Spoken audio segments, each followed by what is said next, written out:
Hi friends, back to ஸ்கூலுங்க. என்னோட சின்ன பொண்ணுக்கு நேற்று ஸ்கூல் ஓப்பன் ஆனது. அவங்க ப்ரீகேஜிலேருந்து எல்கேஜி போயிருக்காங்க.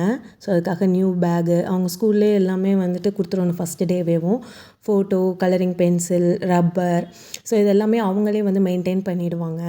இந்த இயர் ஃபுல்லாகவே அதையே வச்சுக்குவாங்க. இந்த தடவை என்னமோ புக்ஸுமே ஜாஸ்திங்க, தமிழ்லாம் கூட இன்க்ளூட் பண்ணியிருக்காங்க. ஒன் செட் ஆஃப் ட்ரெஸ் எப்போயுமே அவங்க பேக்கில் எப்போயுமே வச்சுருக்கணும். ஸோ எல்லாமே ரெடியாக பேக் பண்ணி நாங்கள் வச்சாச்சு. இப்போ வெண்பா லீவுனா ரொம்ப சீக்கிரம் எந்திரிச்சிருவாங்க. அது என்னன்னு தெரில, இந்த ஸ்கூல் அன்றைக்கினா எந்திரிக்கிறதுக்கு அவ்வளோ கஷ்டப்படுவாங்க.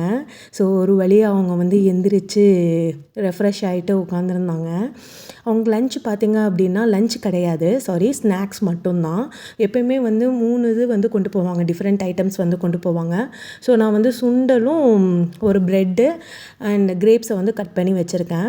ஸோ தனி பேக்கெல்லாம் வைக்கக்கூடாது, அதே பேக்கில் ஸ்நாக்ஸ் பாக்ஸும் வாட்டர் கேனும் வச்சிடணும். அவங்களுக்கு பார்த்திங்கன்னா 12:45 வெண்பாக்கு ஸ்கூல் ஓவர் ஆகிடும்.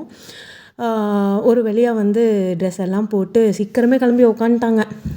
வா போகலான்ட்டே இருந்தாங்க. ஒரு வழியாக கிளம்பி வெளியே வந்துட்டோங்க. வந்துட்டு அவ்வளோ ஒரு எனர்ஜியாக போனாங்க. பட் ஆனால் ஸ்கூல் நெருங்க பார்த்திங்க அப்படின்னா அப்படியே மூஞ்சி சுருங்கிட்டே போச்சு. அழமாட்டாங்கன்னு நினச்சேன், பட் அழுது தீர்த்துட்டாங்க. ஒரு வழியாக ஸ்கூலுக்குள்ளே விட்டுட்டு வந்தாச்சு. ஸோ இதுதான் வெண்பாவோட ஸ்கூலு. உள்ளே வீடியோ எடுக்கக்கூடாது அப்படின்றதுக்காக நான் எடுக்கலை. ஸோ அவள் அழுதுட்டு இருந்ததுனால நான் அதெல்லாம் ஒன்றும் கவர் பண்ணல. அவளை விட்டுட்டு வெளியே வந்தாச்சு கடகடன்னு. வந்துட்டு வீட்டில் வந்ததுக்கப்புறம் தாங்க லன்ச் ப்ரிப்பரேஷன்.